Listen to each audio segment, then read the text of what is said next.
What's up, everyone? Eli here, back for one more collection update video for the year. I know I said I wasn't going to do one, but I got a gift card for Christmas, so I bought a bunch of stuff, and now I have to show you guys, of course, because why not?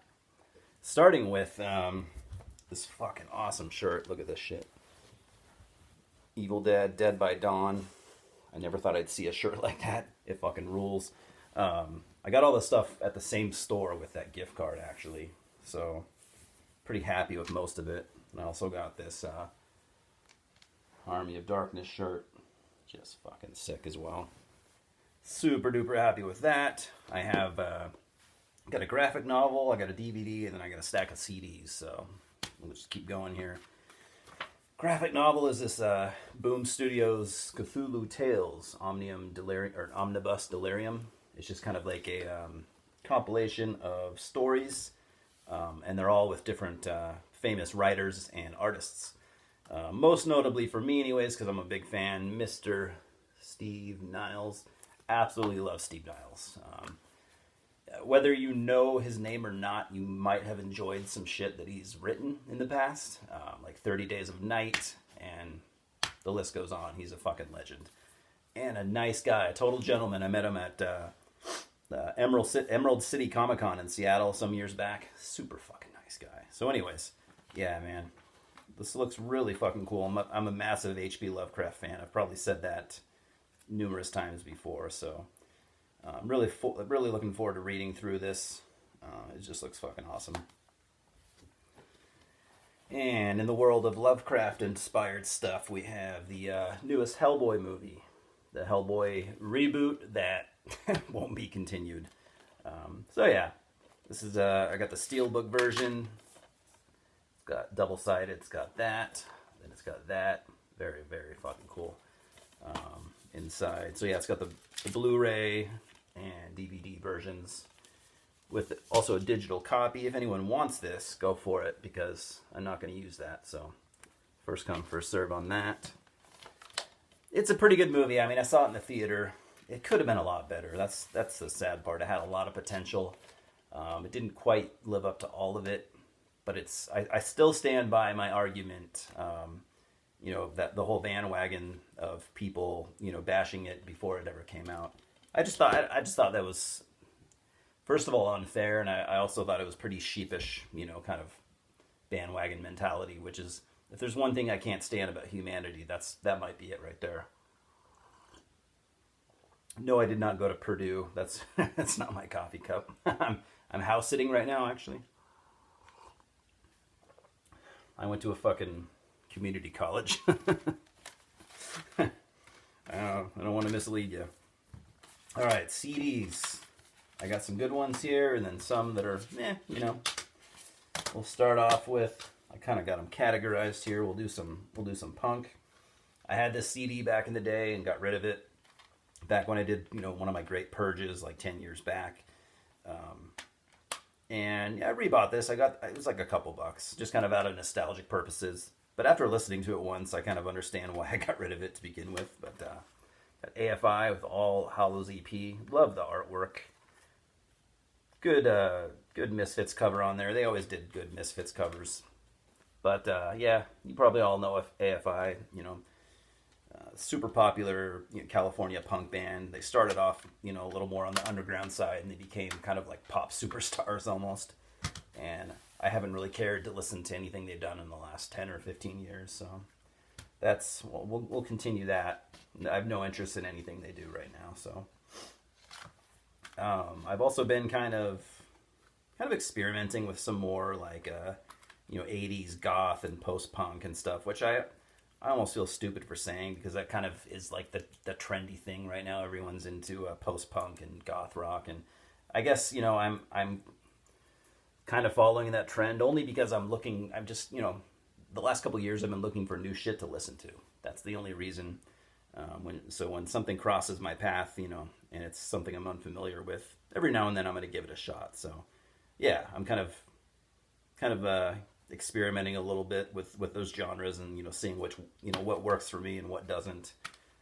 So I picked up this self-titled Echo and the Bunnymen. just original pressing, 1987 CD. I can't remember. I may have heard this before at some point, but I've never owned it. Yeah, just the CD, not real special. I also picked this up. This is a band I have been getting into over the last year or two and just absolutely loving. Susie and the Banshees. This is Superstition, came out in 1991. This is, from what I have heard and read, it's a little bit more on the pop side. But, good for what it is kind of the general consensus. Here's another 2019 release.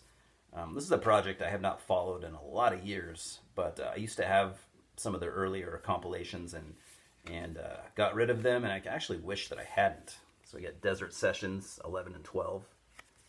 I had some of the earlier ones, I think I just said that. But Desert Sessions is basically a compilation or a collaboration of musicians. I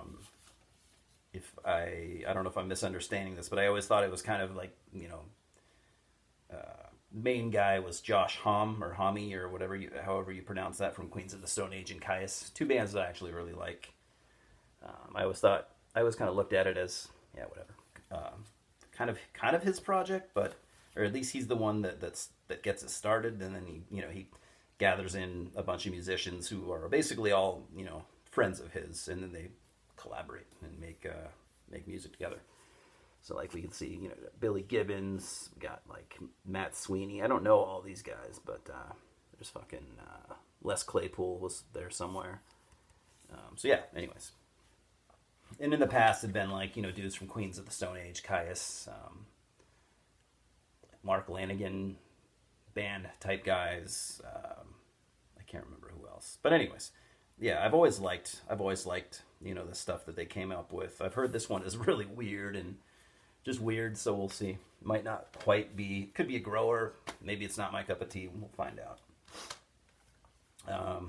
Got another album from Sweden, Swedish death metal Facebreaker with Infected. Came out on Metal Blade and Cyclone Empire. Second album I have from them. I probably won't need anything else. It was kind of a random grab. They're pretty bare bones Swedish death metal, maybe with some hardcore influences in the musicianship and the guitars and stuff like that. Some hardcore crunch to the guitars, I would say. Decent. I mean, you kind of have to be a Swedish death metal fanatic to really want to hear it. If you're not absolutely bonkers about a lot of the bigger name Swedish death metal bands, I would say don't bother. But whatever, you might like it. So check it out. Don't listen to me. I also got so we're moving on to some black metal. We have German band Winterblut with this. This came out on Red Stream some years back, 2011, I think. From what I have gathered, I think this shit was... it's all one album. It's a double disc album, but I think one disc was recorded in 2002, and then one disc was recorded in 2011. I don't know the reason behind that, but maybe you can find out. It's pretty good stuff, to be honest. I didn't really anticipate liking it too much, even though I bought it. It was really cheap. I've heard this band in the past, and I couldn't really get into it too much. It's kind of like discordant, very experimental type black metal. I have one of their tapes as well, and I think I have one of their tapes in my distro. If you go check out Winterblut if you like it. I have one of their tapes. It certainly wouldn't be for everyone, but if you're into the more kind of avant-garde, obscure black metal, think maybe some of the bands out of France, but maybe less chaotic and less sonically pummeling than a lot of those bands. I don't know. Could be up your alley. And then we have Nocturnal Depression with Spleen Black Metal. I always thought that was kind of a funny title. Came out in 2017 on Avant-Garde Records. Nocturnal Depression are you guessed it, a depressive black metal band out of Italy, I believe. Correct me if I'm wrong, please. Motherfucker. I think I also have some of their... I think I have quite a few of their tapes in my distro, actually. it's pretty good stuff. I do quite like it, actually. They are kind of known as kind of a bigger name in the, you know, depressive black metal world, I guess you could say. And we have Satyricon Rebel Extravaganza. This just came out, well, re-released, I should say, Moonfog and Napalm under exclusive license to Napalm Records. So yeah, Napalm put it out, licensed from Moonfog. We all know this album. In my opinion, this would be the last great Satyricon album. Not everyone considers this a great album. Most people will probably say it's their last good album. I would argue that.